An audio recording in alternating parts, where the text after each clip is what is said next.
Sama, I know you're shaking your head. The brain is powerful. He is. The brain is so powerful. The fact that I am sitting here and I'm saying like, what was I thinking? But I promise you, you couldn't tell me anything back then. This is 2020 to 2024. I was like, I convinced myself that I was the worst person to walk this earth. Wow.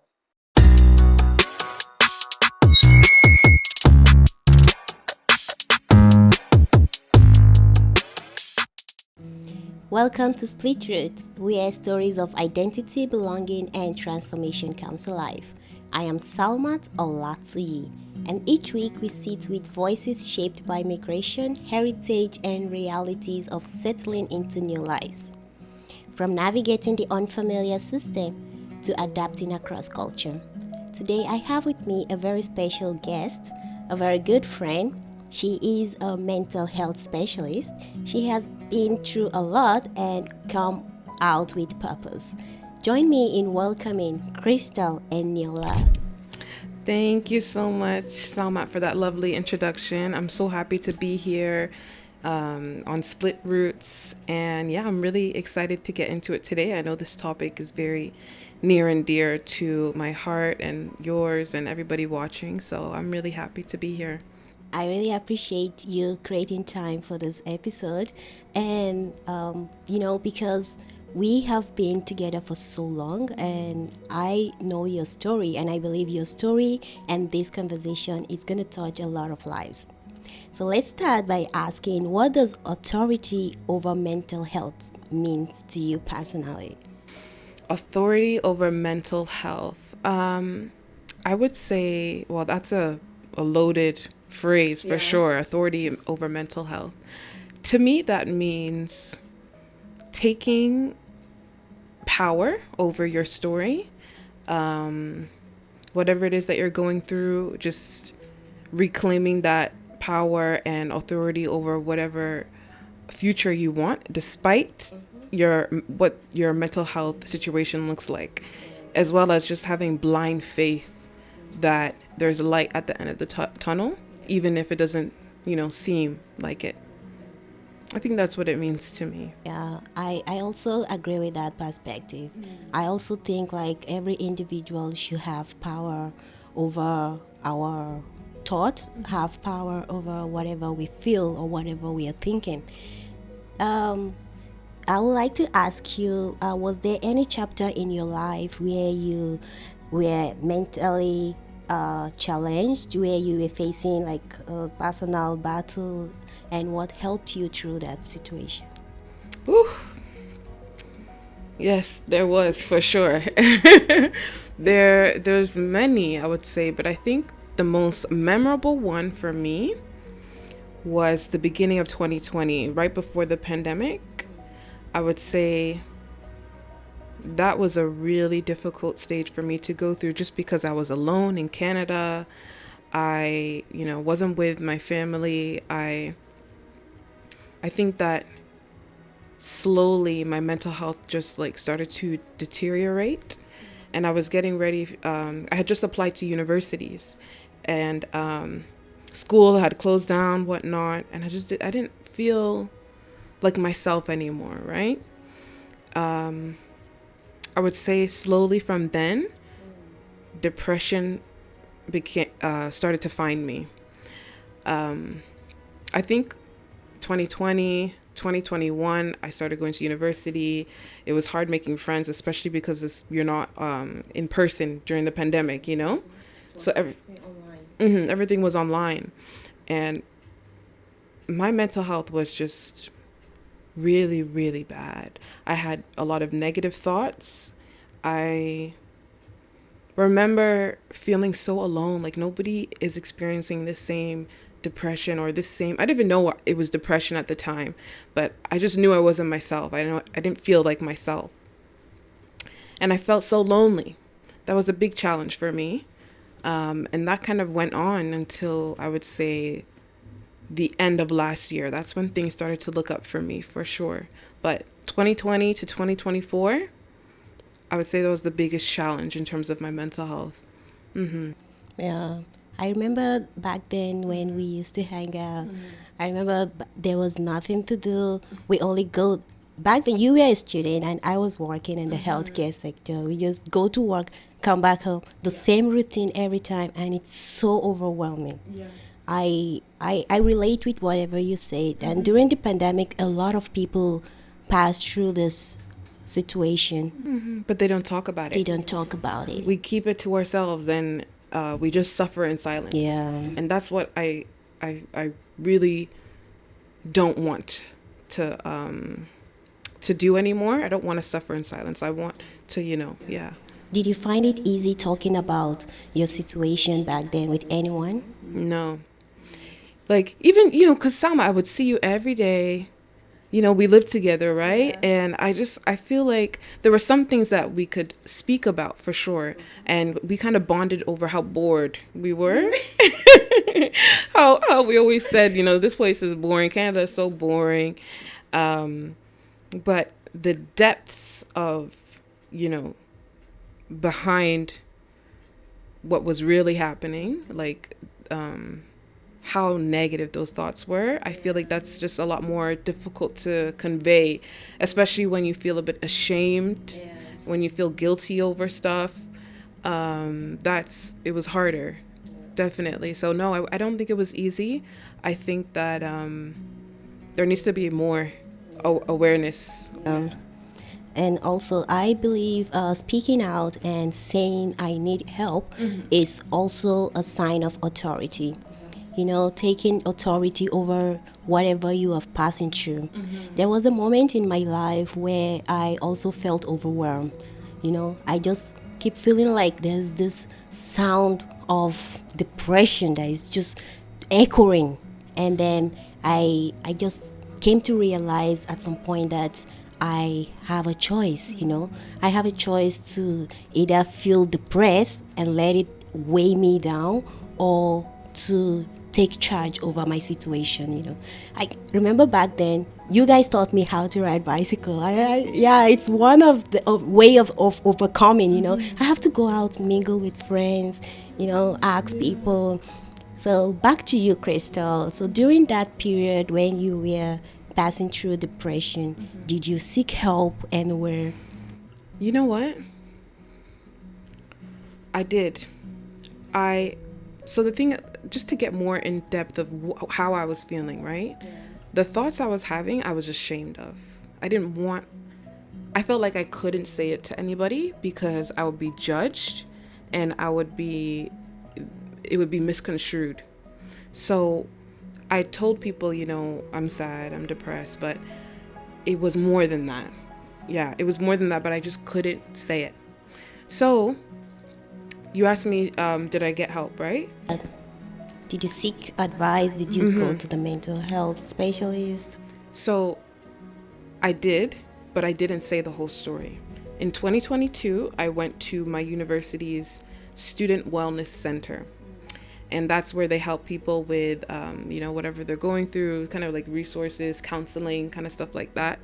And so I went there and I said, listen, I'm really suffering right now. I remember I would cry so much. I would be crying. And all they could really do was just listen. And there's not much they can do if I'm not telling the whole truth either, right? So I was saying I was sad and I was depressed, but I wasn't really saying all the reasons I knew inside why.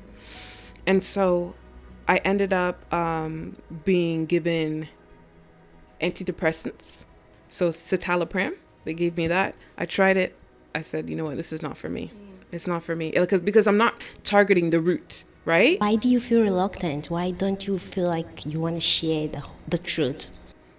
Of what was like what was actually happening? You know what? I want to get to that.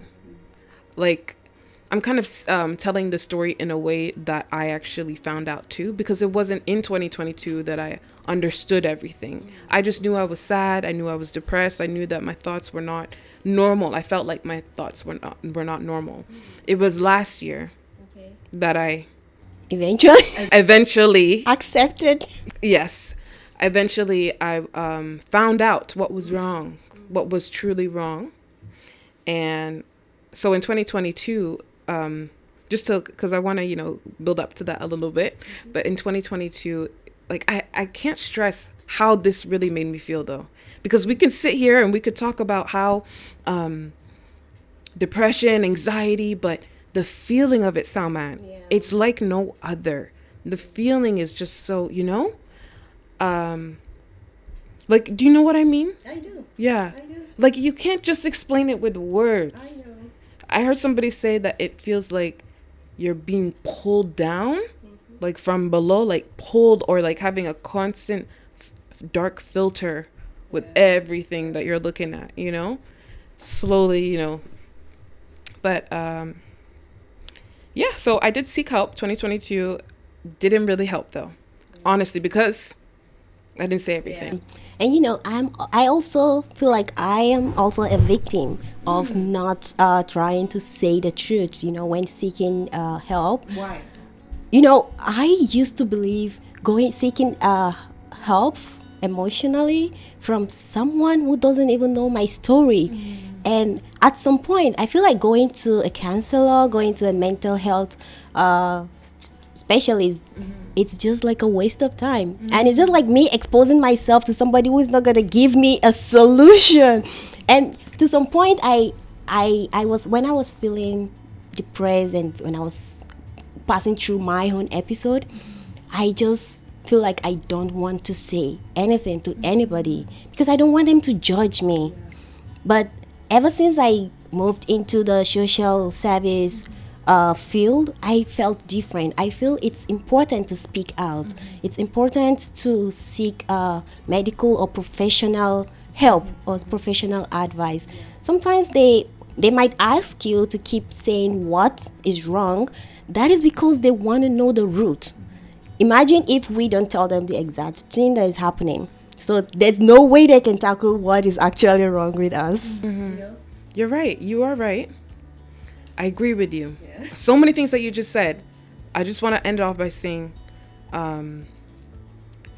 yes, for sure, you have to tell the truth. But when there's something in your head saying, no, you can't, you can't. Not only will they judge you, there's going to be repercussions, blah, blah, blah. Like, it is hard. It is very difficult to end up telling the truth. But I did. And yeah, but I'll let you ask. So let's move to the next question. Okay. So it says, have you had moments where helping others helped you continue to heal as a mental health specialist? So yes, helping others helped me continue to heal for sure. Because as you said, I'm a mental health professional. But was in nursing school. So with nursing school, you have to go to placements, which is where you go to different hospitals and you basically play nurse for 8 or 12 hours. And I think I went to about 6 different placements throughout the whole time there. Different audiences, different different patients, different cohorts and stuff, ages, backgrounds, everything. And throughout all of that, I saw so many people's stories. And so many people experience the same loneliness that we're talking about in a different kind of version because of the life that they're going through. A lot of people don't have a support system. A lot of people experience depression and can't speak out, or they don't have the resources to speak out. There's a big homelessness problem too in, Canada. Yeah, where we live. So seeing them and their struggles and their yearn to get better helped me in terms of feeling more motivated to keep going, I would say, obviously along with prayer and whatnot.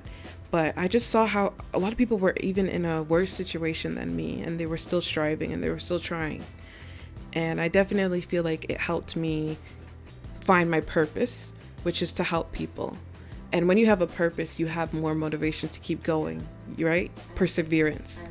Yeah. So yeah, I need to fulfill my purpose, which is to help people in different ways, because I also help people learn how to crochet. Yeah. And that's one of the things you do to overcome your depression. Crochet found me as well when I was very sad, very low. Just like a good outlet. I have a channel as well, Crochet Chris. Little self promo. But yeah, for sure. How about you? You mean what helped me come out of my depression moment? Yeah, anything. Anything, yeah. I love to write. So what I do is whenever I'm depressed, I don't share a lot with people, but I just write it down. So I pass my message through writing. So whenever I write, I feel a little bit of relief. Like I feel like I've poured everything out. And then when I write, I read it out loud to myself. And I feel like, okay, yeah, I got it. I know I have a lot of, yeah, I know I have a lot of challenges, but I just have to keep going. Especially if you are in a strange land, in a country where we are experiencing a lot of, challenges. Are we gonna talk about the bills? Or are we talking about the homesickness, separation from your loved ones? So there's so many things that could weigh someone down, that could attack you emotionally. I like that Yeah. word because that's how it feels. Yes, like so you just have to grab yourself and keep going, especially if you are by yourself. So if you don't have anyone, girl, you got yourself. You just have to keep encouraging yourself. Every single day I give myself this motivation words. I tell myself affirmation words every day. Like I have to keep going. I am not sad. I am happy. Yeah. That's honestly, that's been proven, like scientifically, that works. If you, yeah, because your brain is going to understand, like if you say, I am not sad. That's what your brain hears, and you're not. Honestly, like it has to be a daily thing, like you said, affirmation. I'm a person who wakes up in the morning and drinks water, goes to the gym. If you say that every day, you're gonna start doing those things. Honestly, some people will say it's manifestation, all that stuff. We believe in God, but yeah, to each their own, of course. To each their own. Yeah. So will you tell us in a medical perspective? So how do we overcome mental struggles? Salman, everybody's different, but and it's a long journey. Like even though we feel like we're out of it now, we're still on that journey of healing. It can be a lifetime. But to get to that point, you need to do something different, first of all. You cannot keep doing the same thing in your life, expecting different results. Something different, change up your routine. Go outside if you're somebody who stays at home. Meet new people. Get help if you're somebody that, says is stiff and doesn't want to get help. You need to do something different. You need to have a change. Come out of your comfort zone. Comfort zone, yeah. Without sacrifice, there's nothing like your life is going to remain the same. That's what I've kind of seen. So get help. I think that's the number one first thing is like you need to ask for help and be open to receiving help for sure, because that's what stopped me for 4 years. It's to just like it's because I didn't say anything. I didn't say the true problem. Get help, one. No, number one. And then say to yourself, like, what do I want from this life? What do I want? Do you want to continue to be sad? You want to continue to be depressed? Of course, it's not a choice, but you do have the choice to change and to try something new, right? So I would definitely say, yeah, get out of your comfort zone, get help, and make decisions that help your future self. So I kind of feel like that is the psychological aspect of coming out of anxiety, depression, trauma. Can you give us like more of medical ways of coming out of trauma? Okay. Anxiety. I would say medically what's proven to help is those things that I said, but as well as therapy, different types of therapy. Sometimes antidepressants as well, so medication. Is that what you mean? Like the medical? Yeah. Oh yeah, like Tell your medical advice, guidelines at how he can overcome. yes, support system is a big thing, honestly. Like what do you mean by support system? Finding people that will help you. in some way, family, friends, community. Yeah. So people that you can rely on, depend on kind of thing. And times where you feel like you're gonna, have a breakdown or you're not in a good place. Imagine like you feel so lonely, you feel all these terrible emotions. If you don't have anyone next to you, what's next, right? That's how people go lower and lower. Whereas if you have a friend who can help, if you have um, a lot of us don't even have our family here. So friend, a counselor, just somebody, some kind of, support system. And that is proven a lot to like help yeah, for recovery for sure. And then medication. That's something that is like a long-term kind of thing that helps your neurotransmitters, all the hormones and stuff like that. Yeah. I had someone who loved to skate within her shell. She remember back then, if not because we made calls, I hardly speak out, but I feel like that is not the right way to approach this kind of situation. You should come out, you should make friends, approach people, join communities, find your favorite sports, find your favorite activities. There's something that will just lighten your. Back then, when in the evening after work, we do go for bicycle ride or stuff like that, it really helps back then. I made it healthy. What is healthy? Did it help you? You know what? It helped me in the moment, and I needed that in the moment for sure, just laughing. But I would always end the day off like, if only, if I could be okay. If only I didn't have these thoughts, life would be okay. If only I didn't have these thoughts, I would be able to really enjoy that bike ride. Those were the thoughts I was having at the time. And so it's all like, everybody's different, but for me, what I was going through back then, yes, it's good to go to different events, talk to people, don't go in your shell too much. But my brain would still say to me like, well, this is all for nothing. It's still all for nothing because you're still upset, you're still sad, you're still happy, all of these things. When you take you back to the previous question that I asked you, so what actually caused guilt crash? What actually is the reason for you to that? You know what, Salma?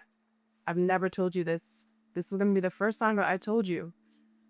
Last year, I found out that I had OCD.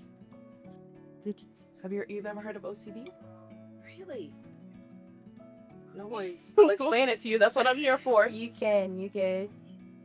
So, OCD stands for Obsessive Compulsive Disorder. Oh. You heard of it? Yes, it's just the OCD that I'm not familiar with. Yeah. Obsessive Compulsive Disorder. The thing is, though, our understanding of it is probably. Well, actually, can I ask you, what do you think? What comes to mind when you hear that full term, obsessive compulsive disorder? Anything that comes to mind? Right. Probably maybe depression. Really? Yeah. Well, that's definitely a part of it. Because that's what I was saying. I was saying I was depressed, but I didn't know. I didn't know that I actually had OCD. So the thoughts I was having were not normal. Thoughts that are normal are just like, I guess, well, not normal, but your common depressive thoughts is just negative, sadness kind of thing. I was having obsessive thoughts that I constantly felt like I had to disprove because they were ego dystonic. So they were not a part of who I was. So I was having thoughts that I thought were from me, but they were not from me. And I kept saying like, why am I having these thoughts? Like, I don't think like this normally. And I would obsess over that. And I would start thinking like, oh, this is a part of who I am. I must be this terrible monster. I'm such a bad person. Yeah, it's I know. It's bad. It is bad, Salma. That's why I couldn't relate to anybody with depression. I couldn't relate to what anyone else was going through. I couldn't tell anybody. I couldn't tell the people at the counseling, thing. I couldn't tell the therapist. I couldn't tell anybody because in my head, this is the worst. This is the worst kind of thing you can have. This is worse than depression. This is worse than anxiety. This is worse than because the thoughts that I was having were so bad. And I kept, saying like in my head, like I'm a monster. Salma would never even like me if she knew what was happening in my head. That's the thoughts I was at. This is me being truthful. But Salma, I know you're shaking your head. The brain is powerful. It is. The brain is so powerful. The fact that I am sitting here and I'm saying like, what was I thinking? But I promise you couldn't tell me anything back then. This is 2020 to 2024. I was like, I convinced myself that I was the worst person to walk this earth. Wow. And it was all like confusing as well, because I'm like, why? Why is this happening? But my solution was, well, what are you gonna do, Crystal? This is who you are. This is just like, I don't know, like it's been hidden and now it's coming to the surface. Maybe because of past trauma, maybe because of this, that, like all these reasons. But the only solution is now, what are you gonna do? That's when my thoughts were like, I can't live it. That's when it started going very low, Sauler. So that is the extreme. It's the extreme. Because like one by one, all of the things you once loved don't matter anymore because of this. That's OCD. I didn't know. But last year, August. Oh, thank gosh. And I want to ask you that's a question as well. But yeah, last year, August, that's when I found out. Got diagnosed November. I started going to therapy. That's when I came to and I said, Salma, I went through something really terrible, but I'm better now. And I prayed every single year. I prayed. I was them family. Yes.